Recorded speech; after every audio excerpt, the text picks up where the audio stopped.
thrown the other team off quite a bit as well, considering the past 2-3 seasons he has had that direct approach. Burks trying to play it forward, but it was knocked away from him by Awuah.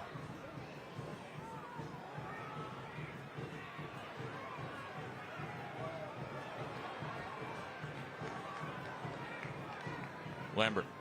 A lot of passes are going to go laterally, side to side, try to slow the game down, get around the press, and maybe catch the rowdies playing around the corner and around the back. Have a more technical side to the game, where they slow things down, go left to right, and build up slowly. So give him credit for changing his style and continuing to revamp his team year in and year out. 2-on-3 break, back the other way. That easily dealt with. For this San Antonio team that has been so good over the last 2 years here at Toyota Field. Fans always out, always supportive. And then the wins in the last two. We'll see what they have here tonight. They've scored 2 goals in each of their games. Going to play it down the line into the run of Agudelo. Again, Emra Clementa's there. And Renko Arozarena. That's something they've done well, Las Vegas Lights. They've got 2 some moons ago. So it's a field that he remembers well.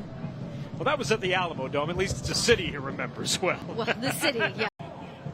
Orange County's all-time leader in wins and clean sheets picked up his 20th win last Saturday night in Memphis to go along with his. Is available for selection, and on the bench, it's Paul Walters on loan from FC Cincinnati, starting his 5th straight game. Farrell plays it back to him, and he changes fields. Humford did well there. And Brendan Burks said that it was set pieces that San Antonio he was concerned with. It cannot be a one-man show. To be successful requires everybody, from the kit man all the way to the experienced players and the head coach. So I think it's a real collaborative effort. Cabral was able to play that to Gavilanes. I think Alan Marcina is going to demand more from his team in every phase of the game, both defensively and offensively. As you spoke about, Miami FC have outshot San Antonio tonight. For Miami FC, Rodriguez, one of their best players, making a let play. The home side able to get it out of trouble. Hernandez.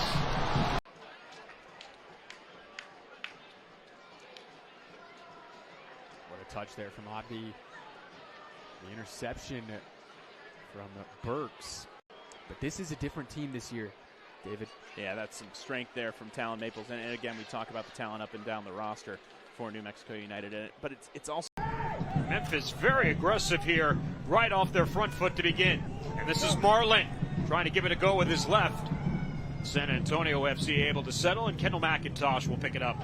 And that, introducing water breaks once again here. The run inside the box. And Luis Fernando dispossessed his SAFC. Going to go over the top and will gain the throw. Fares was able to poke it into the penalty area.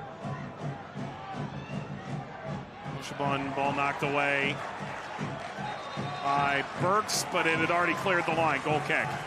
Indy 11 able to do it into the Lions' den for El Paso Locomotive. Just 5 losses for San Antonio since Alan Marcina took over in 2020 on their home ground at Toyota Field.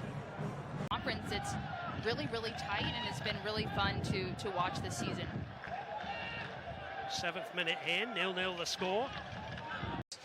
That people haven't been seeing yet, whereas missed luck, maybe a bad injury. There's so many things that go into playing football besides the actual playing. So now there's a long ball forward here. Gudrun's working hard, and he's won a handball there. No, he hasn't. Ferry changes, spots passes with the yellow now. Lasso steps in. Lasso, what a ball here! Gudrun for 3! Oh, what a great tackle! What a great tackle from Kendall Burks. There's a cause and effect relationship there, is what you're saying. So LeCab will be waved back in momentarily. In fact, he's waved back in right now. Brian back in the starting lineup. And he and Sebastian Guenzati are being asked to play kind of different roles than they did a season ago.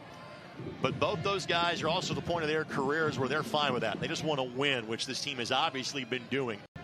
Took an early 2-goal lead, at least in terms of the second half, early in the half against Pittsburgh. But hung on to win.